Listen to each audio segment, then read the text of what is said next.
Hello, friends. Welcome to Creative Medicine. In this lecture, we will learn about Basal cells, parabasal cells of the vaginal epithelium.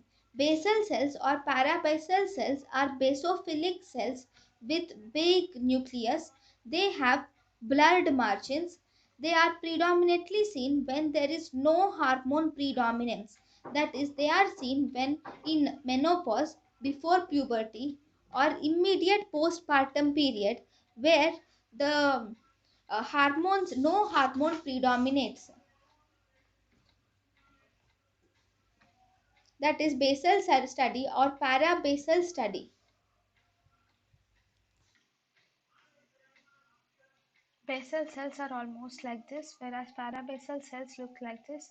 So these basal cells and parabasal cells are mainly seen when there is no hormonal predominance, that is in menopause or before puberty, where no hormone predominates, or immediate postpartum period. thank you and thank you for watching.